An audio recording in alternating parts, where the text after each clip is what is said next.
Back to the General Motors story. The company reported fourth quarter earnings just moments ago. Sales beat Wall Street estimates, but earnings at 31 cents a share fell short.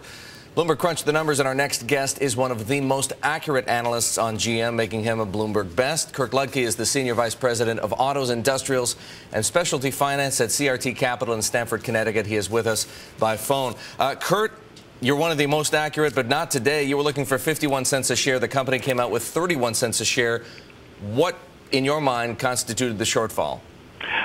Well, I guess I would point out that there's going to be a lot of noise in these numbers, given all that happened in the fourth quarter. The company obviously went public and entered into a lot of related financial transactions. So, just our quick read, on the face, as you pointed out, it does look to be a little light, but within, I guess, what I would say a very wide range of estimates. But hang on a second, Kurt. I mean, you're right. There was an enormous range, 15 cents all the way to 80 cents. And I know that you've only had a couple of moments to look into this, but surely there has to be some reason the company's earnings were 20 cents lower than what you were looking for.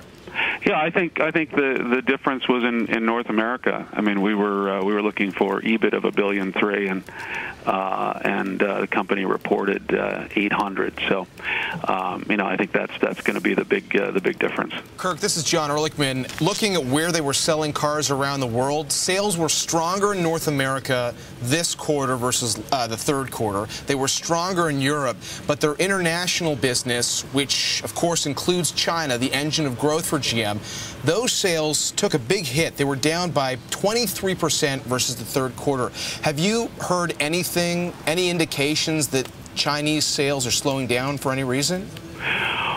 Well, obviously there's a lot of things going on in China. The government's trying to slow down the pace of inflation there. So but yeah, we haven't.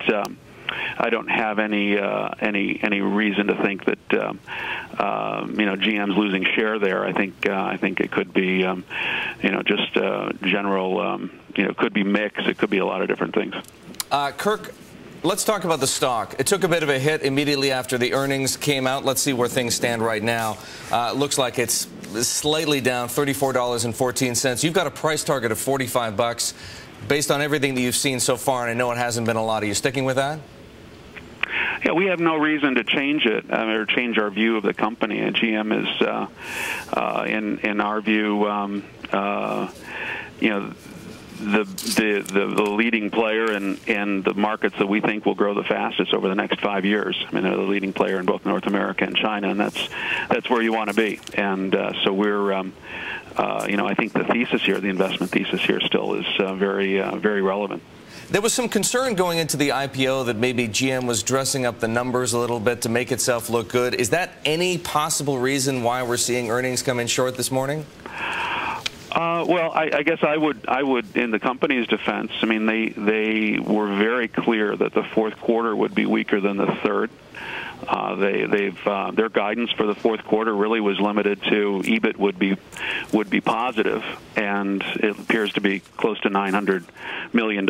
So they've met their expectations. They said their mix in North America would be leaner in the fourth quarter relative to the third quarter, and they said they'd have some incremental costs. So I don't think there's anything in here that is counter to what management was indicating. Well, I know you're going to spend the day pouring through GM's numbers and talking to the company. Kirk, thanks very much.